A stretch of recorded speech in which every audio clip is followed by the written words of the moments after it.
Okay. I asked you to come on this morning. I asked you for a thought-provoking topic. I said you get to pick it, so lay it on me. What do you have for me this morning? Well, I know that your audience is, a lot of them are just waking up and tuning in, and I'm going to be talking about tax credits for a moment, so I hope I don't put them back to sleep. Holy moly! Yeah, our ratings are dropping right now as we speak. But actually, this is a very provocative topic, and there is a brewing battle that will be coming up. It's going to be happening this interim, and it may spill into the general session, but as you're aware, and as probably all the listeners are aware, that the rooftop solar industry is booming right now.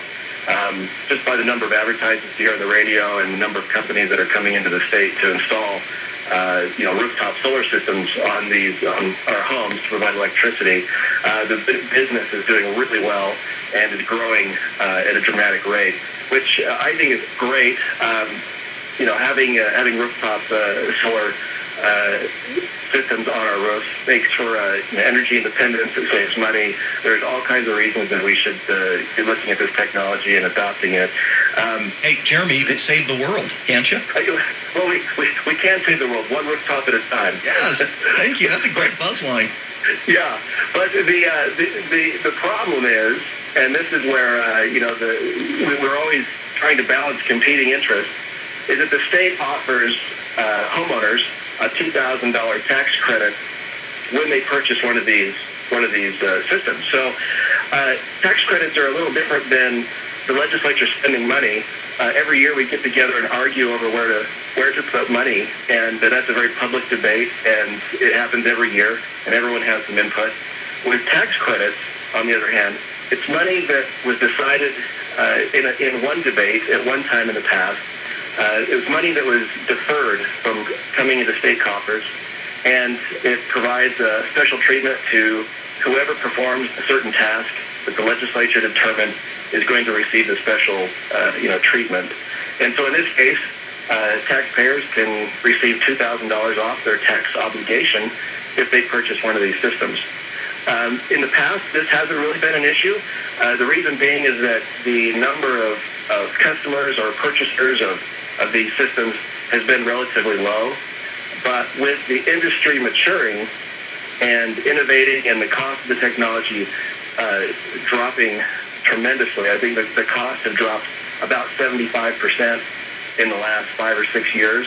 And so finally we're at this point where there's mass market adoption of this technology. And we're in the beginning phases of that.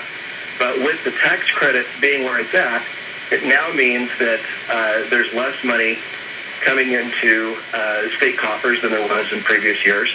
And people may say, well, that's great. We don't need to be raking in too much money as a state. The only rub with that is that every dollar of our state income tax pays for education. And so just to give you an example, about 5 years ago, the impact of this particular credit to our education fund was about $1 million. This year, it is anticipated to be about $25 million. And that's just money that won't arrive this year at when we sit down to figure out what the budget's going to be and how we're going to allocate those funds.